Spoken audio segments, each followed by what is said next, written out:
Secretary Mayorkas, I want you to look at these innocent Americans. Do you see them? I do, Congresswoman. They are dead.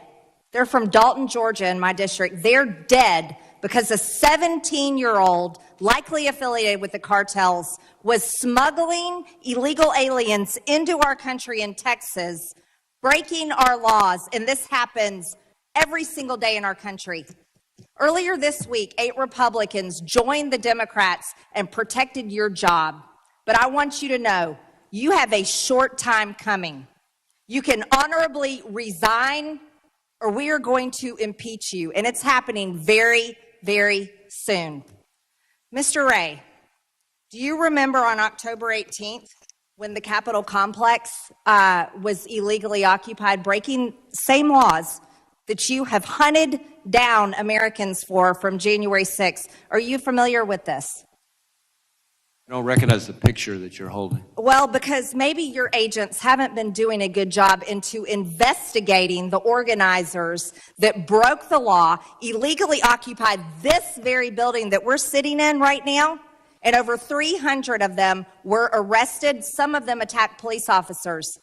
I haven't seen on the news where the FBI is hunting them down with helicopters, tanks in the streets, raiding their homes with flashbangs, targeting these people, watching these people, throwing them in jail for them to stay in pre-trial in solitary confinement for years before they ever face trial. You want to know what this says? I'll tell you. This is one of the organizers' phones, and this is a chat, and it says at the top, Global Intifada.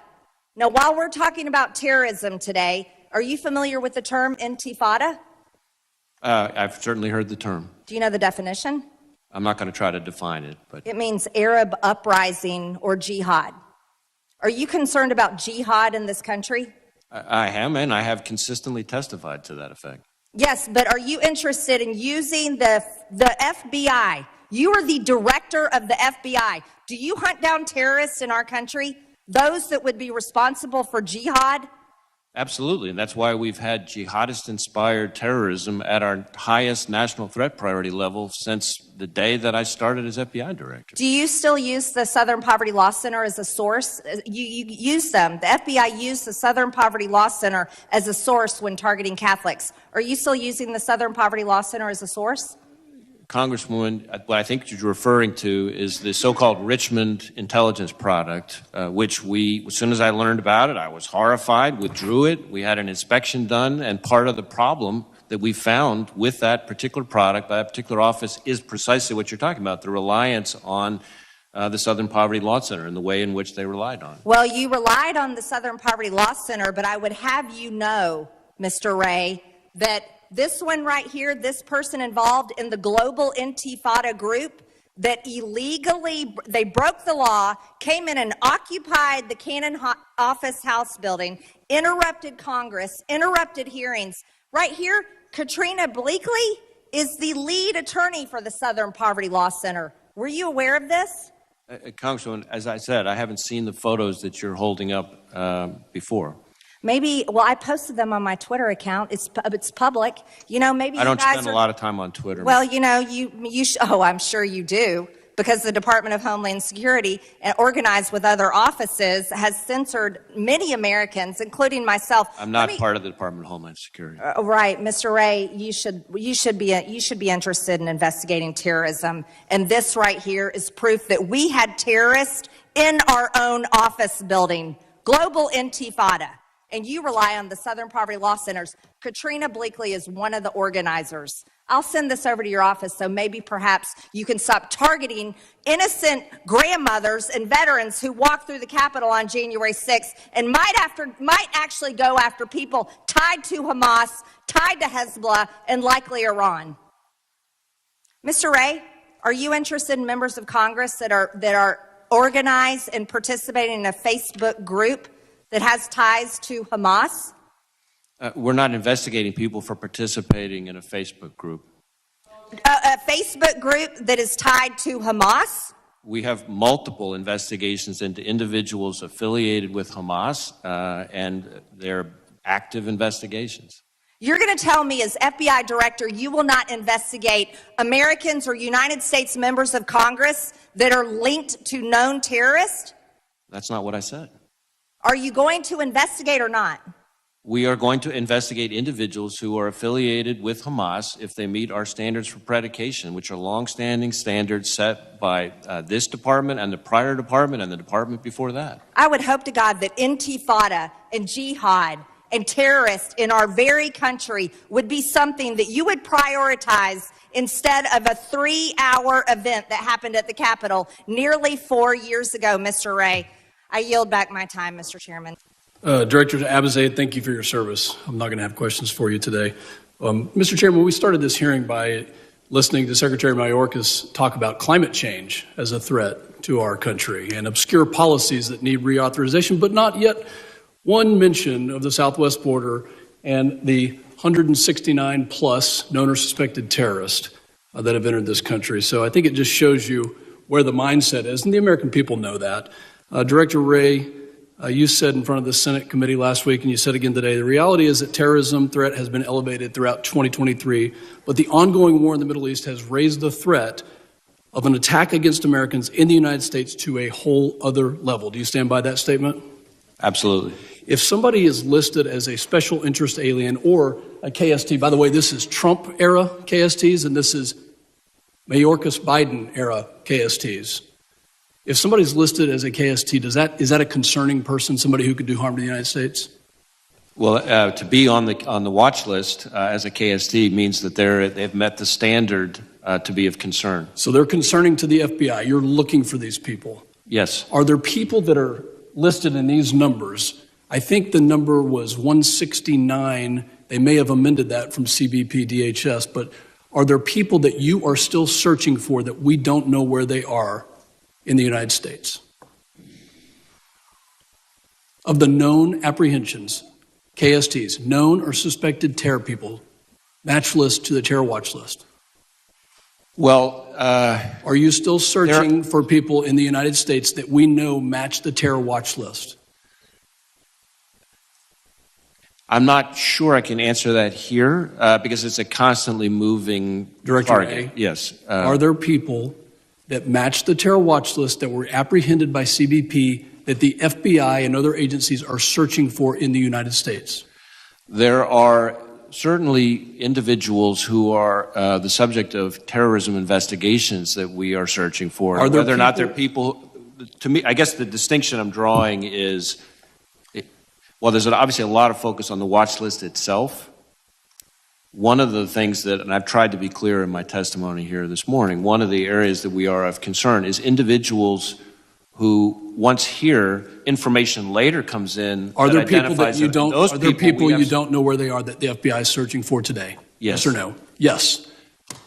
Secretary Mayorkas, is there a policy at DHS that requires CBP or any other agency involved with the vetting of individuals who match the terror watch list that requires these individuals to be detained? Does DHS have a policy of detainment for anybody who matches the terror watch list? Congressman, on September 30th of 2021, I promulgated a policy that articulated quite clearly and quite expressly that individuals who pose a threat to the public safety. Is there a policy at DHS and CBP that requires detainment of people who match the terror watch list? It's very simple. That individuals who pose a threat to public safety or national security are a priority for enforcement. And if, in fact, is every person that you have listed on the terror watch list detained right now? And if, in fact, they pose such a threat, they are to be detained. Okay, so why did you release people in the United States that match the terror watch list?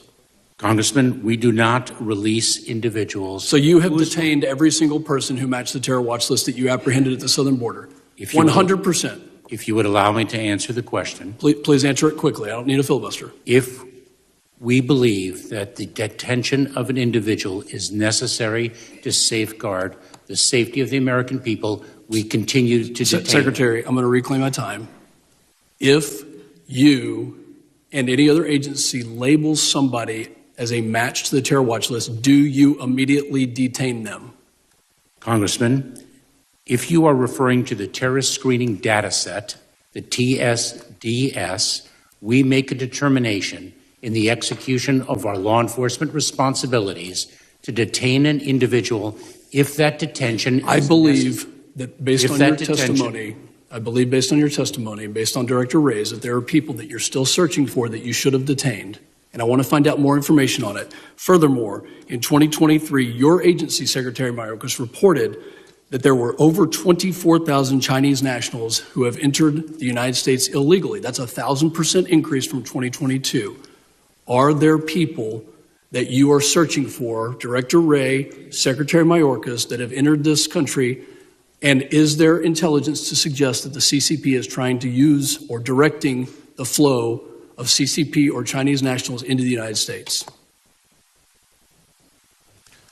Well, certainly there are individuals who are affiliated with the Chinese government who are the subject of investigations that we have here, and some of those are people that we're searching for. Now, how they came in, whether they came in illegally or not, is a different question. I'm not sure I can speak to that here in the aggregate.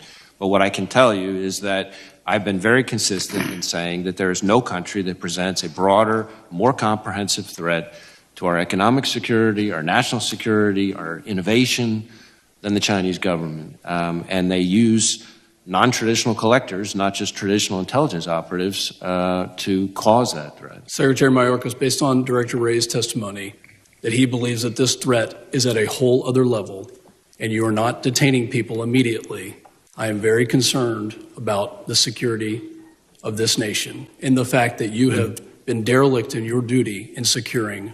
Gentleman's time has yield back. expired. The gentleman from Arizona, Mr. Crane, for his 5 minutes. Thank you, Mr. Chairman. I want to start with Director Wray. Have the border security policy changes made under this administration, sir, made it more difficult for the FBI to keep Americans safe?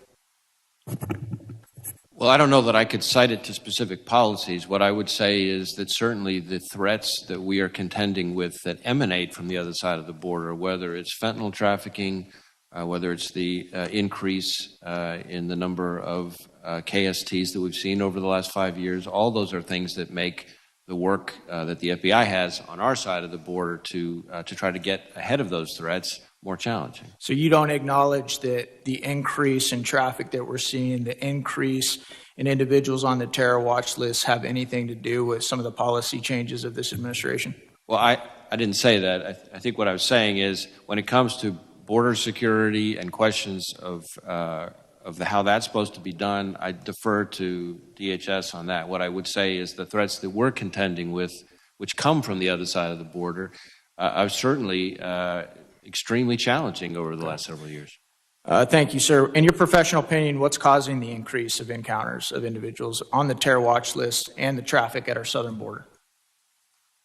You know, I'm not sure that I have a professional opinion about immigration. We try to stay in our lane and focus on the issues that we're contending with. Well, I know you do, actually, sir, I know you're a really smart guy. I know you do have an opinion. If you're not willing to share it in this setting, that's okay. But I know you've studied criminology, you've studied deterrence. I mean, you are the head of the FBI. We all recognize that. But I understand, sir, you're in a tough situation here today. On that note, though, Director Wray, is it fair to say that the now President of the United States, while he was campaigning to become president back in June 27, 2019, said this in multiple statements like it on the campaign trail? He said, "And those who come seeking asylum, we should immediately have the capacity to absorb them, keep them safe until they can be heard." On September 12th, sir, 2019, we're a nation who says if you want to flee and you're fleeing oppression, you should come. Did you hear any of those comments by then candidate Joe Biden? I'm not sure I can quote people's campaign statements. Do you think that has anything to do with the dangerous situation that we now see at our border and now within the United States of America? Again, I'm not sure that I'm really the one who can speak to immigration dynamics. I think you could speak to it, sir. I just don't think you want to. Sir, about how many American citizens have been arrested for entering the Capitol on January 6th? If you can just give me an estimate, that'd be great. Well, I don't know how many were tied to that specific piece of it. I know that we've had upwards of 700 cases brought related to January 6th in one way or another. Yeah, it's definitely been hundreds. Okay, Sir, I'm interested. Has the pipe bomber who planted bombs at the DNC and the RNC on January 6th, has he been arrested yet? That is something we're still aggressively investigating. Okay. So you were able to arrest hundreds of individuals who were allowed into the Capitol, walked around, took selfies, but we can't find the individual who committed the most dangerous crime and attempted to cause multiple mass casualty events at the Capitol, or around the Capitol. Congressman, we have an entire dedicated team focused specifically on this investigation. We've done thousands of interviews, visited, again, just in the pipe bomb investigation, Okay. thousands of interviews, visited thousands of residents and businesses, reviewed millions of pieces of data. There's something like 39,000 video files. We've assessed like 500 or something tips. We've done extensive public publicity. We've increased the reward money. We've got our lab working on it. We've got our WMD directorate working on it. We've got our Office of Technology Division, our cellular analysis team.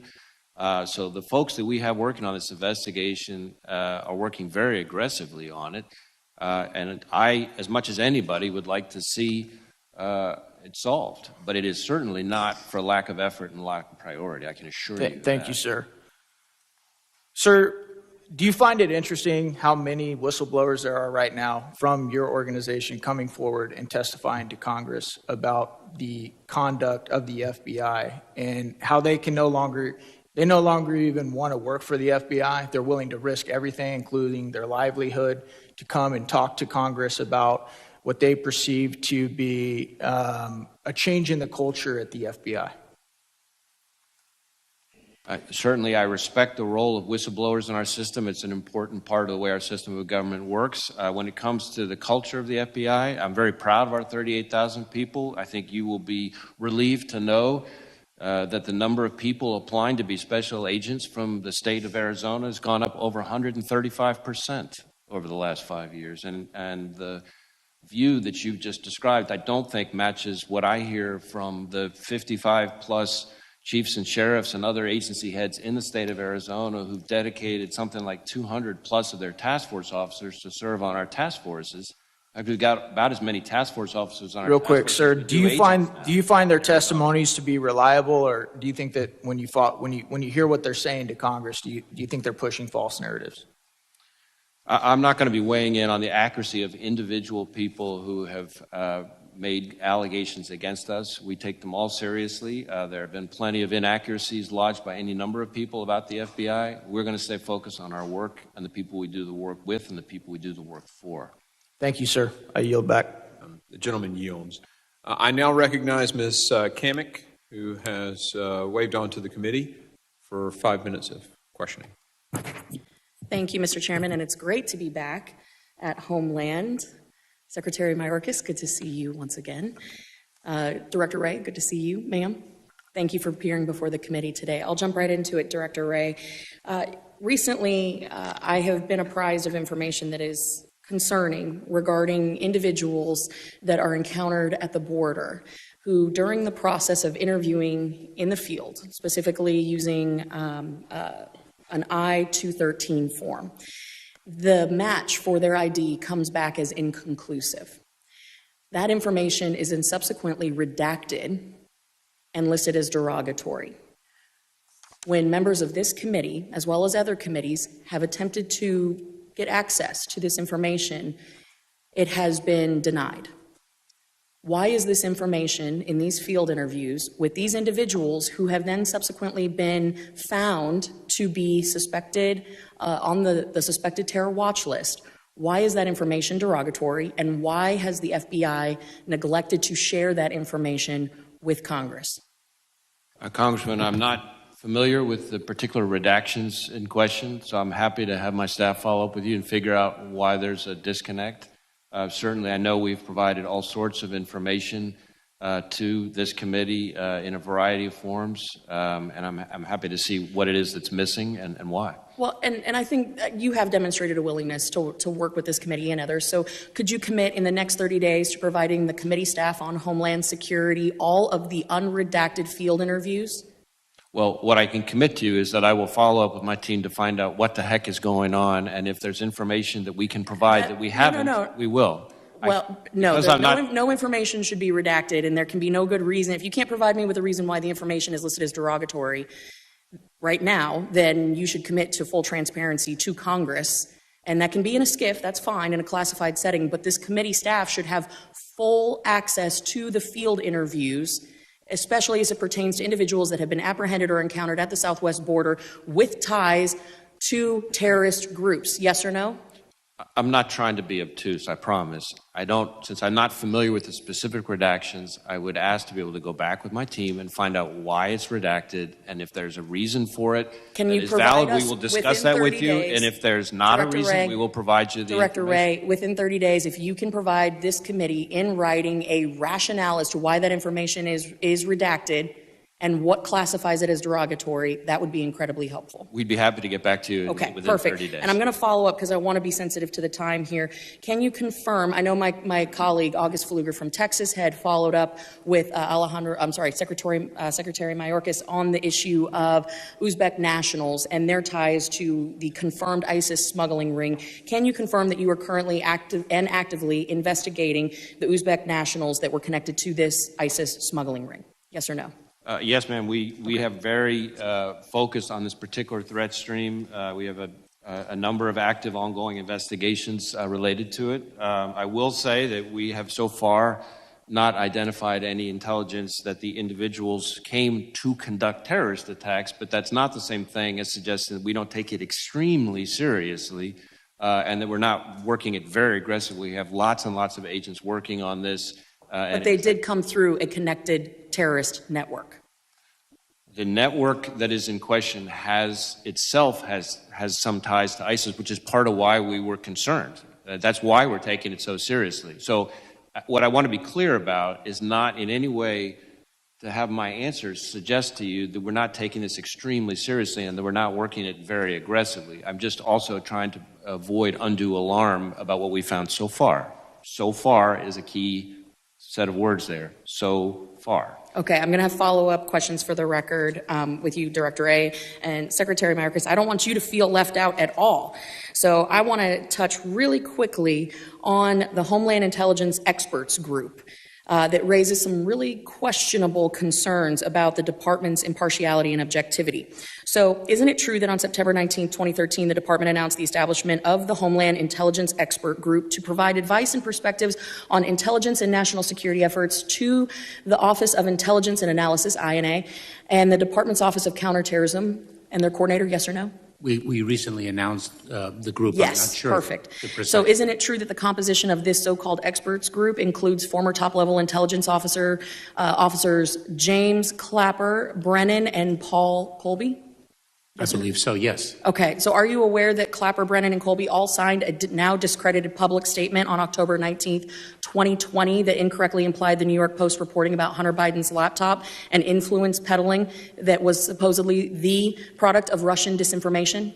Congresswoman, these are distinguished former members of the intelligence. But this is a simple yes or no. Did they or did they not sign the letter? I don't know the answer to that question, but I do. They did.